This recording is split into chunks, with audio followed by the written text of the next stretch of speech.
సంక్రాంతి వేడుకల్లో మెగాస్టార్ చిరంజీవి కుటుంబ సభ్యులు సందడి చేశారు. సంక్రాంతి సందర్భంగా గురువారం మధ్యాహ్నం పెద్దపట్నం లంకలో బస చేసిన చిరంజీవి కుటుంబ సభ్యులు, ముఖ్యంగా చిరంజీవి సోదరిణులు డాక్టర్ మాధవి, విజయదుర్గ ఈ ప్రబల్ల ఊరేగింపులో పాల్గొని ప్రత్యేక పూజలు నిర్వహించారు. ఉత్సాహంగా ప్రబలను భుజాలపై ఎత్తుకుని ఫోటోలు దిగుతూ ఈ ఆధ్యాత్మిక కార్యక్రమంలో పాల్గొన్నారు. పల్లెటూరి సాంప్రదాయ వేడుకలు ఎంతో ఆధ్యాత్మికంగా ఉట్టిపడే విధంగా ఆకట్టుకున్నాయంటూ వారు సంతోషం వ్యక్తం చేశారు. మెగా కుటుంబం రాకతో గ్రామంలో ముఖ్యంగా పండుగ వాతావరణం నెలకొందని చెప్పుకోవచ్చు. ఈ పెద్దపట్నం లంక అంబేద్కర్ కోనసీమ జిల్లాకు సంబంధించి పెద్దపట్నం లంకలో చిరంజీవి సోదరులు బస చేశారు. సందర్భంగా ప్రస్తుతం సంక్రాంతి సంబరాలంటే గోదావరి జిల్లాలంటే సంక్రాంతి సంబరాలని చెప్పుకోవచ్చు.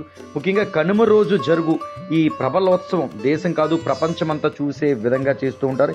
ఇక ముందస్తుగా కూడా నిర్వహిస్తున్నారు. ఈ నేపథ్యంలో సంక్రాంతి రోజు మధ్యాహ్నం జరిగిన ఈ ప్రబలోత్సవం, గ్రామీణ ప్రాంతంలో జరిగిన ఈ ప్రబలోత్సవంలో చిరంజీవి సోదరులు డాక్టర్ మాధవి, విజయదుర్గ కుటుంబ సభ్యులతో కలిసి పాల్గొన్నారు. ప్రబళ్లను భుజాలపై పెట్టుకుని మోస్తూ స్వామి అమ్మవార్ల సేవలో కొనియాడారు. నిజానికి కోనసీమ అందాలు రాష్ట్రంలో ఎక్కడా లేని విధంగా మైమరిపిస్తున్నాయని, ఆకట్టుకున్నాయంటూ కూడా ప్రత్యేకంగా పేర్కొన్నారు. కుటుంబ సభ్యులతో కలిసి సంక్రాంతి రోజు గోదావరి జిల్లాలో మెగాస్టార్ చిరంజీవి కుటుంబ సభ్యులు అయితే మాత్రం సందడి చేస్తారు.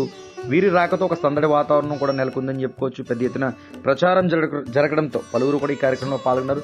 సాంప్రదాయ వస్త్రధారణలో కూడా చిరంజీవికి సంబంధించిన కుటుంబ సభ్యులు దాదాపు వారి ఇద్దరు అక్క చెల్లెళ్ళతో పాటు చిరంజీవి ఇద్దరు చెల్లెలతో పాటు వారి కుటుంబ సభ్యులు అందరూ కూడా దాదాపుగా చేరుకుని కోనసీమలో సందడి చేస్తున్న పరిస్థితి నెలకొంది. అయితే ఇంకా సంక్రాంతి తర్వాత కనుమ రోజు అత్యంత వైభవపేతంగా కోనసీమ జిల్లా వ్యాప్తంగా, ముఖ్యంగా కొత్తపేట జగ్గన్న తోటలో కని విని ఎరుగని రీతిలో ఈ ప్రబలోత్సవం జరగనుంది. ఇందుకు సంబంధించిన ఏర్పాట్లన్నీ కూడా జరిగాయి.